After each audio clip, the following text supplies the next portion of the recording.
Our guest today is Shane Barker. Shane is the CEO of TraceViews, an AI-driven platform that helps Amazon resellers manage fraudulent and terms of service violating reviews. Shane has developed an innovative solution that enables sellers to remove harmful reviews, boosting both their sales and their reputation. He's passionate about using technology to enhance the e-customer experience for both sellers and buyers. And today he's here to discuss how Amazon sellers can protect their reputation and drive success. So Shane, welcome to the program today. Now, can you explain how Amazon's rating system works and why it's so crucial for sellers to manage their reviews carefully? Absolutely. Yeah, Kevin, thanks for having me on the podcast. I really do appreciate it. So, yeah, really at the end of the day, I mean, if you know Amazon, the everything about Amazon is review based, right? I mean, that's what we look as consumers. We go up there, and if there's no reviews or bad reviews, we're probably not buying the product, right? If there's a lot of competition there, if it's a unique product, obviously that can be a different situation. But really, there's either ratings or reviews, right? So ratings are going to be a situation where you can just go and click something to give it a rating where there's nothing physically written, or there's actual reviews where you can write a review, right? And those are going to be, you can write anything from a 1 star, 2 star, 3 star, 4 star, 5 star. 4 and 5 stars are considered positive reviews. 1, 2s, and 3s are considered critical reviews. So obviously a 1 is going to be a lot more detrimental than a 2, and obviously a 2 would be more detrimental than a 3, and it kind of goes in a weighted average. And the core of Amazon's whole platform is this review system, right? I mean, this is not only that they base it all off of that, it's a star system that they have, and they also have a thing called a BSR, which is a bestseller ranking, which is a way to be able to, take a look at, what your product is and how do you compete with everybody else. So the stars are one thing, and then the bestseller ranking is more like a ranking to see if you're number one, you could be selling millions of dollars a day. If you're 1 million, you're probably not quite selling as much. So, you want to get as close as you can on the BSR to a 1, because that's going to be your number one in that category for whatever category you're going after. I can see how this is critically important. And in fact, I've had some fraudulent or some pissy reviews of some of my books. So TraceViews helps AI to remove fraudulent or policy violating reviews. Can you walk us through how the process works and how it benefits Amazon sellers? Absolutely, absolutely. Yeah. So the way that it works is that what we do is we go and we take a look at the reviews, right? So we're taking a look at the 1, 2s, and 3 stars, the critical reviews. What we do is we run those through our AI software, and the AI really for us is the reason why we created the AI for this. This was way before ChatGPT and all the fun stuff that's coming out now, right? You get an update every few hours on something new that we can test. But what we were doing is we were just looking to, with the amount of reviews that we were assessing and being able to take a look at to see which ones are in violation of Amazon's guidelines. We obviously have about 500 clients. We removed over 13,000 reviews to date. So to be able to do that at scale, you have to have something that's smarter than a human, and that eyeballs that are staring at it. That's not the best way to do it. AI made it so what we did is we created it to look at Amazon's guidelines and to base it against Amazon's guidelines. So there's certain keywords that we look at if somebody, cussed in a review or mentioned a competitor, mentioned pricing. If it's an FBA, so that means that Amazon actually is the one that ships it. So you grab your inventory, you send it over to Amazon, they ship out.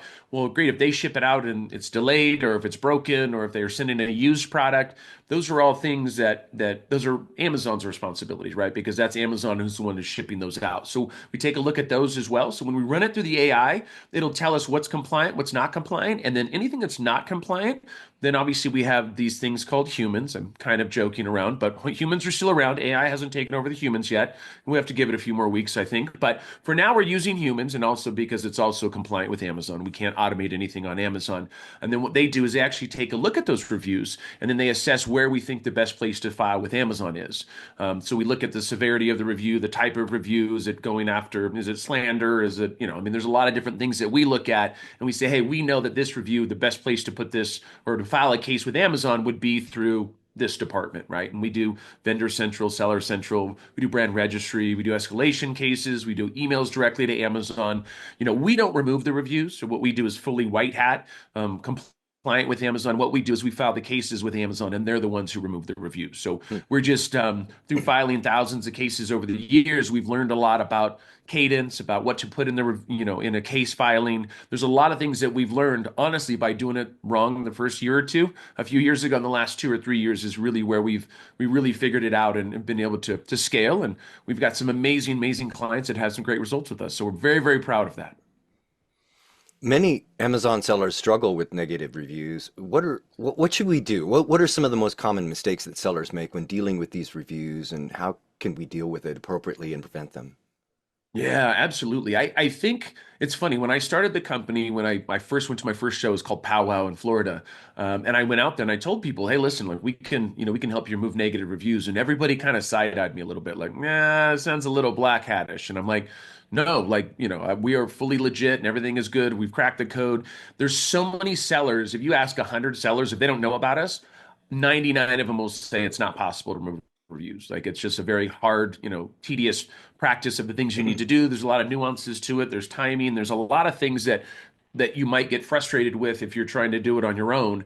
And so we were, we did a lot of testing for a long time. And so now we will obviously crack the code and that's to be able to happen. But some of the things that I will tell you if you're a seller, if you don't, want to use trace views, which is totally fine. My goal at the end of the day is to help as many sellers as possible. I mean, because it becomes challenging and frustrating if you just launch a brand, you put all kinds of money into it, you get your inventory, you go and you launch, and then you get one star, and then you're dead in the water. I mean, that's literally all it takes. And so, what we look at is we've built a program where obviously everything we do is white hat. So the clients come into us, we do all the filing and everything for them.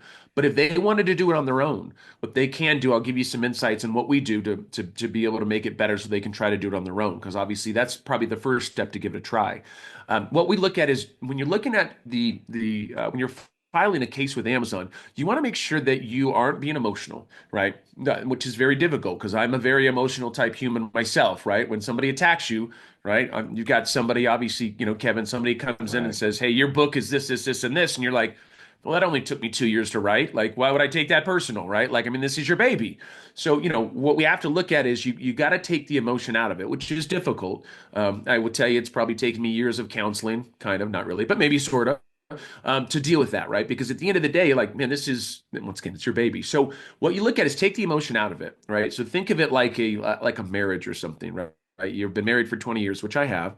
And all of a sudden somebody says something to you and your wife, might trigger you, say something, you go, you know what? Let's just give it 5 or 10 minutes. You're like, let me just go ahead and think about this, think about where she's coming from. What do we got going on there? The same thing with reviews, right? If you're being attacked and you know that you're being attacked, obviously that's very frustrating. And then it's like, what do we do, right? How do we file cases?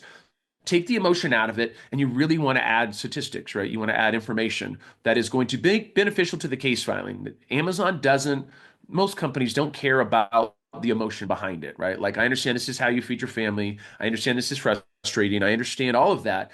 I'm not saying Amazon doesn't care about that, but that's not going to move the needle, right? When you have customer service. The idea of Mm. this is let's come with facts, right? And you want to come with the information. It's no different. Think about if you're filing a police report. If you just said, hey, I think my neighbor broke into my car, okay, so then what do you want me to do? Just start knocking on your neighbors' houses and start arresting people? Like, if you have a picture of your neighbor, if you have video footage, if you have fingerprints, great, then we can make an arrest, right? So it's the same thing with this. If you go in, what you need to do is you need to come with the facts. So one of the things that we look at for fraudulent reviews is if somebody came and let's say they gave you bought 5 of your products, right, in a small amount of time or a bigger amount of time, and what they did is they gave you a 1-star review. So what we do, we go and then we'll take a look at that buyer's account. And guess what? If you're selling, let's say creatine as an example, and our creatine is very comparable to our competitors' creatine, right? There's nothing that differentiates it that too crazy, maybe quality or something, but they're still the same product. And then all of a sudden, but they give nothing but 5-star to your competitors, and the products are very comparable. Like, why is that, right? Like my question I always ask people, Kevin, I'll ask you. I know you didn't think you were going to be put on the hot seat, but this is going to be a hot one. But I know you're a very intelligent man, so I know you'll have the right answer to this one. No pressure, but this is being recorded. Um, so if somebody goes and you buy a product on Amazon, you as a consumer, and you hate it and you give it a 1-star, Kevin, how many more do you buy? Zero. A hot zero, right? That's what I Right. always tell people. Like, as a consumer, I don't buy a second one, right? Like, what are statistics behind that? Probably 2% buy a second one. Why would you do that? A third one, a fourth one, and a fifth one, you're at zero, right? There's no way that anybody's doing that. So we look at that statistically. These are just numbers, right? Numbers don't lie. So then we look at that and we say, and also they just happen to buy the same products for our competitors and they're giving them 5 stars. Like, what are the odds of that? And the reviews are sometimes so crazy. Like, I took this creatine, I had diarrhea, my leg fell off, and I have to wear an eye patch now. And you're like, oh, that seems kind of severe. But if you read that as a consumer, you're like, What happens if that's true? But on the other side, hey, I drink this creatine. Oh my gosh, I ran my best personal, marathon, and my wife came back to me, and I found keys to a Ferrari, and life is good again. You're like, whoa, that's pretty extreme for creatine. I mean, we see crazy stuff every day, but that's what we're looking at, right? Like, Hmm. what are some things we can go to Amazon and say, hey, this isn't, not that it doesn't feel right. Maybe it doesn't feel right. Statistically, this doesn't make sense, right? Here goes your guidelines. This is what you guys say. You can't do this, and this. This is how they violate it. Here goes the information. Here goes the evidence, right? And then what you do is, and then you can take that and then you file those cases. In fact, we have a new thing that we just launched, and this is why I'm excited about you guys having us on the podcast. It's called an Amazon review checker, and we'll send you the link and we can include it in the notes. But what that is, that's a way for sellers to go in and try to file on their own. So what we've done is we've offered the software for free. Like usually we've used the software internally, obviously for our clients that we do white hat, so they don't. Not that they don't care about the process because they do because we're compliant, but what they don't really get to see all the reviews that get taken in and all the things that we're going to be working on. And like I said, we'll include it in the show notes. They can click on it, put in an ASIN, and it'll actually create a report for them. That report will get sent to them in an email within 24 hours. And in that report, it'll tell you your top violations or your top reviews and the violations. And you actually can take that and file that with Amazon. So now what we're doing, when I say that I really like people, if they can do this outside of us, I hope that works for them. I'm being very serious. And we created a tool that obviously costs money, not for them, for us, to be able to go and be able to file on their own and try that. Because that's what I would really love. I would love for people to be able to do this on their own and not have to pay us. But what happens is if you file cases and it doesn't happen, we're always going to be there as a backup to be able to help you.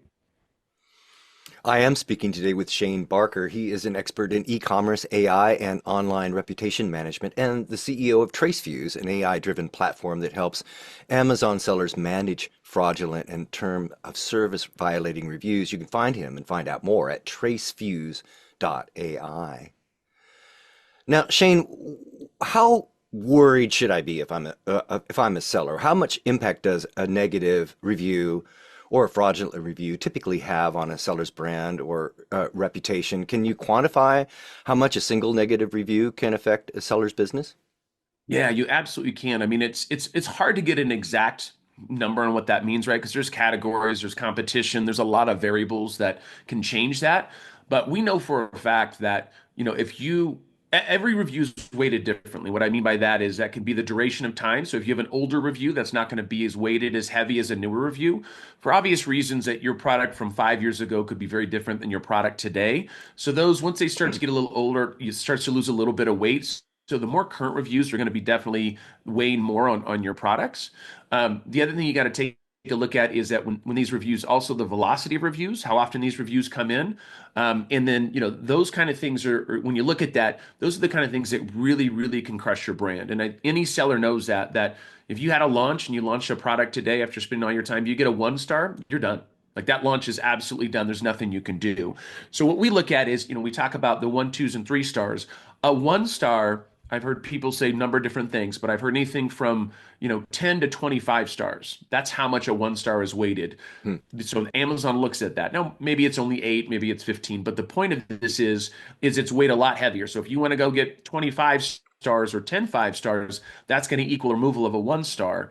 And now that, we've been doing this for so long, the good part about it is we actually created a calculator, and that calculator is actually included on the Amazon review checker, the link that we're going to have. When a report gets sent to them in the top right-hand corner, there's actually a calculator there. What they can do is they can toggle it over, and if they want to get from a 4.2 to a 4.3, which you touched on it earlier, is a very pivotal point for people, you can lose anywhere from 10 to 50% of your sales if you go from a 4.3 to a 4.2. I mean, it's that Hmm. detrimental. You're losing half that star. But that calculator, what it does, when you toggle it over, it'll tell you approximately how many critical reviews you need to remove to be able to get up to the next star rating.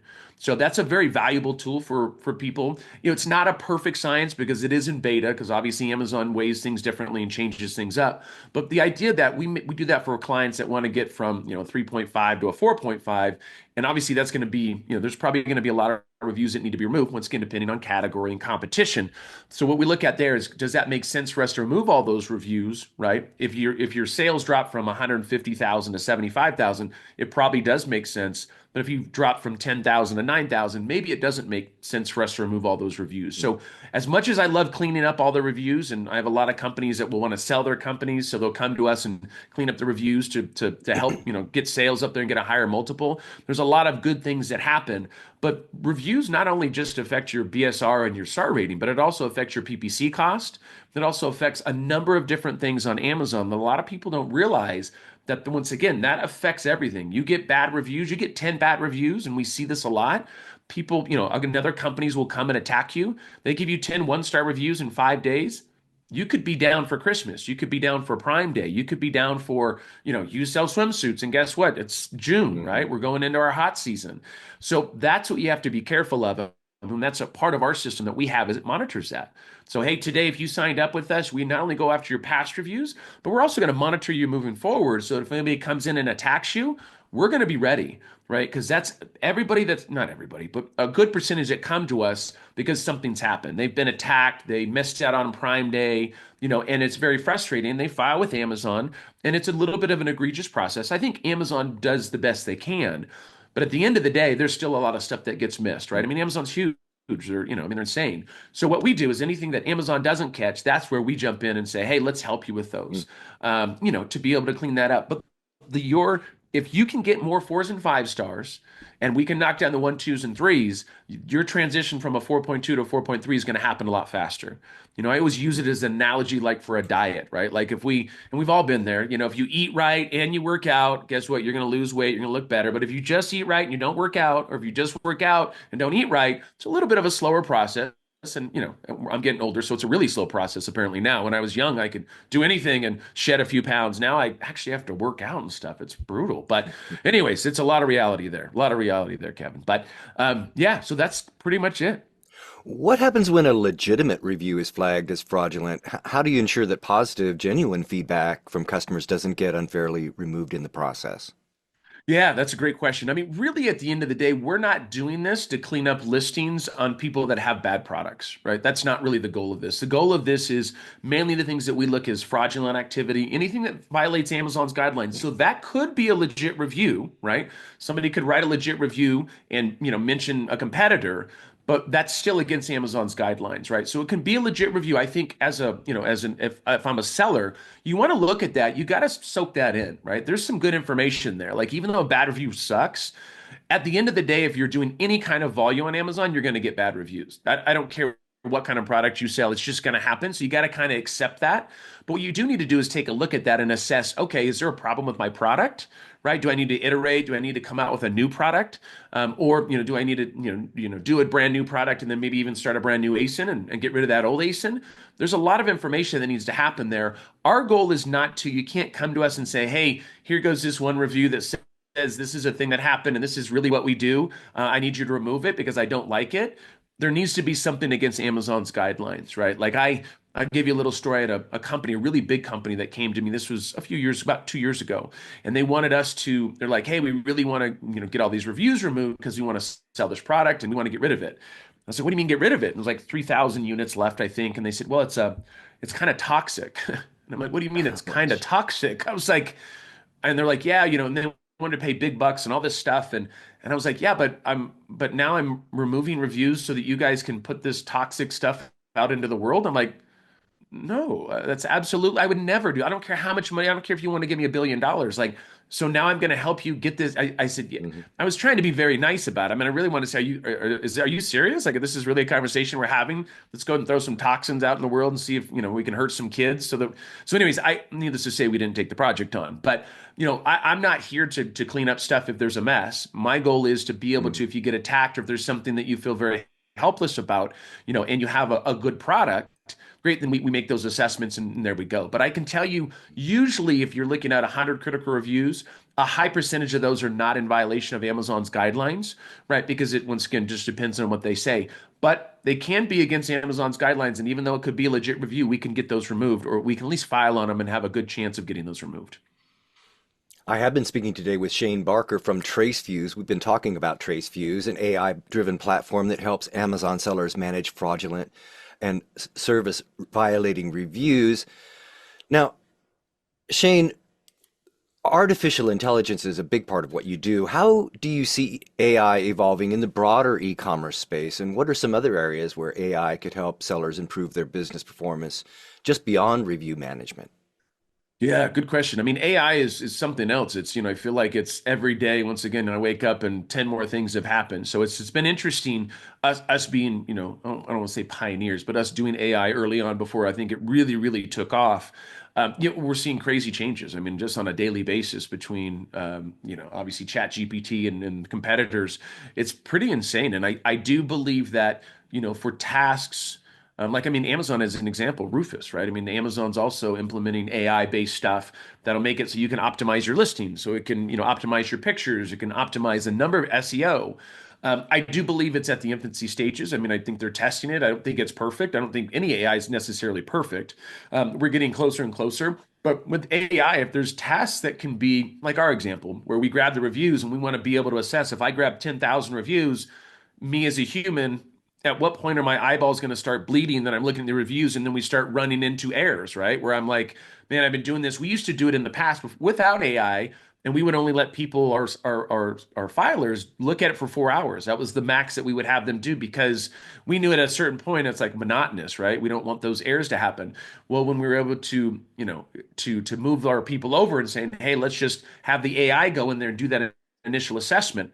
I mean, that saved us hours and hours, I mean, hundreds of hours, because at the end of the day, we want to be able to get an assessment. The AI is continuously learning and becoming, what's AI, right? So you're feeding the machine, you're giving it knowledge, and it's getting better and better and better. But I think like anything, it's it's not going to start replacing all humans. We're not going to. I mean, I know I joked around about that, but I really think humans are safe. So you don't have to go like grab your kids and go to the basement or anything. I think you're going to be safe at least for another few months.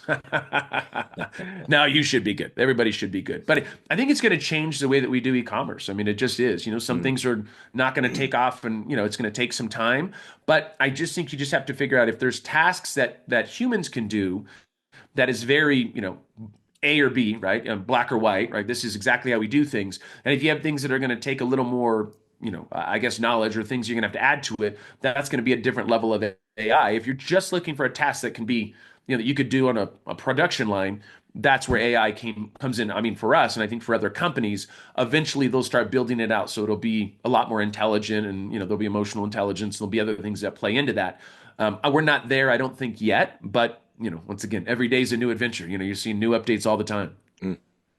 Well, Shane, it's been great speaking with you today. We're almost out of time, but before I let you go, I'm wondering if you can please provide us with three quick action items that Amazon sellers can use to handle reviews and improve their overall customer experience on Amazon. Yeah, yeah. My three tactics are going to be one to take a look at the, obviously look at the reviews that you've got, right? Take an assessment of the reviews. Do look at the information on those reviews, right? Look at the buyer's account, see if there's anything that sends off a red flag that you could build into a case that you can actually prove. Next, you're going to want to take a look at the Amazon review checker that will, like I said, will have that link. That's a free tool, doesn't cost you anything. You put in your ASIN, we'll send you a report. We'll tell you which ones are the most egregious reviews that you have that are against Amazon's guidelines. We tell you exactly why they're against Amazon's guidelines. And then what you can do is you can go and take those and you can file those on your own. So the goal of this is for people to be able to figure this out on their own. We also have an amazing blog, obviously, that talks about how to file. We even give some email addresses in there and where to file. We really want to give as much information as possible for people to be able to do it on their own. So those are going to be my recommendations for reputation management and being able to keep those reviews solid and all clean, and so you can make extra money. That is Shane Barker with TraceFuse. You can find him and find out more at tracefuse.ai. Shane, thank you so much for being our guest today on Everyday MBA. Kevin, thank you so much for having me. This was awesome.